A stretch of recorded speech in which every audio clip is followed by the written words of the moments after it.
छत्तीसगढ़ में इस साल के अंत में विधानसभा चुनाव होने हैं। राज्य में अब केंद्रीय नेताओं के आने का दौर शुरू हो गया है। प्रदेश के अलग अलग हिस्सों में जाकर राजनीतिक पार्टियां और उनके बड़े नेता अपने कार्यकर्ताओं के साथ बैठक कर रहे हैं। चुनावी साल होने की वजह से अब नेता एक दूसरे पर आरोप प्रत्यारोप भी लगाने लगे हैं। इसी कड़ी में गुरुवार को दुर्ग में कांग्रेस का संभागीय सम्मेलन हुआ, जहां कांग्रेस प्रदेश प्रभारी कुमारी शैलजा ने बीजेपी के नेताओं पर जमकर निशाना साधा। लेकिन इसके साथ ही कुमारी शैलजा ने इस बार के चुनावों में टिकटों का बंटवारा कैसे होगा, इस पर भी अपनी बात रखी और वो फॉर्मूला बता दिया जिससे कांग्रेस के नेताओं को टिकट मिलेगी। कुमारी शैलजा ने बैठक के बाद मीडिया से बात करते हुए कहा कि 2023 विधानसभा चुनाव में टिकट का बंटवारा बहुत सोच समझ कर किया जाएगा। हम ऐसे लोगों को टिकट देंगे जो हमारी सर्वे में फिट बैठेगा और जीतने योग्य होगा। पिछली बार हमने सोच समझकर टिकट दिया था, जिसका नतीजा था कि हम 68 सीटों पर 2018 विधानसभा चुनाव में जीत हासिल किए थे। इस बार भी हम सभी विधानसभाओं का सर्वे कर रहे हैं। विधायकों के काम को देखा जा रहा है, जमीनी हकीकत में जो काम हुए हैं उनको देखा जा रहा है, कार्यकर्ताओं के द्वारा कांग्रेस के प्रति निष्ठा को देखा जा रहा है। हम ऐसे लोगों को टिकट देंगे जो विनर कैंडिडेट हों। उन्होंने आगे कहा कि दुर्ग संभाग में 20 सीटें आती है। इस संभाग से मुख्यमंत्री भूपेश बघेल भी आते हैं और साथ में 5 मंत्री भी आते हैं। पिछले विधानसभा में दुर्ग संभाग से 17 सीटें हमने जीती थी। 1 सीट हम बाद में उपचुनाव में जीते थे, तो 20 सीटों में से 18 सीटों पर हमारे विधायक हैं। 2018 विधानसभा चुनाव में क्योंकि बीजेपी के मुख्यमंत्री यहीं से थे तो उनका थोड़ा प्रभाव था, लेकिन मुझे अब नहीं लगता कि उनका कोई विशेष प्रभाव जनता में या अपनी पार्टी में बचा है।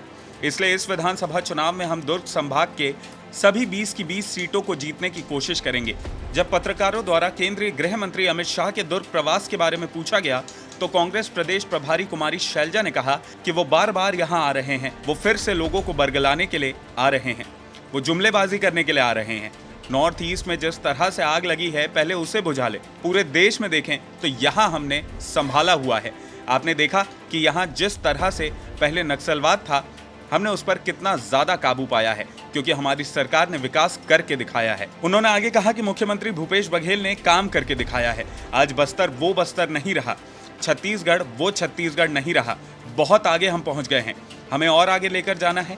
इनका काम केवल धर्म के नाम पर बरगलाना है। ये कौन से धर्म की बात करते हैं? हम भाईचारा की धर्म की बात करते हैं। हम उस राम की बात करते हैं जो सबको साथ लेकर गरीब से गरीब इंसान की बात सुनता था। हम इनकी सिंहासन वाले की बात नहीं करते, तो इसलिए यहाँ के लोग इनको अच्छी तरह जान गए हैं, पहचान गए हैं। हम तो लोकतंत्र पर विश्वास रखते हैं।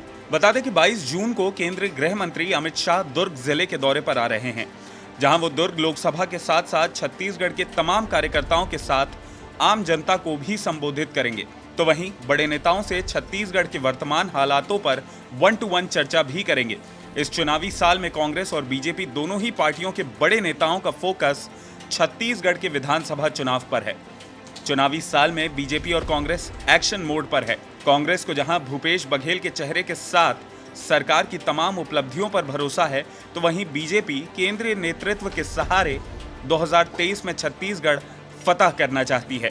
अब देखना होगा कि इस चुनाव में आखिर कौन सी पार्टी बाजी मारती है। वैसे आपके क्या विचार हैं? क्या आपको लगता है कि छत्तीसगढ़ में एक बार फिर से कांग्रेस का परचम लहराएगा, या इस बार बीजेपी कांग्रेस को परास्त करने में सफल साबित होगी? कमेंट करके हमें जरूर बताएं। साथ ही अगर आपको ये वीडियो पसंद आया हो तो इसे ज़्यादा से ज़्यादा लाइक और शेयर करें और IBC 24 के हमारे YouTube चैनल खबर विभाग को ज़रूर सब्सक्राइब करें। नमस्कार।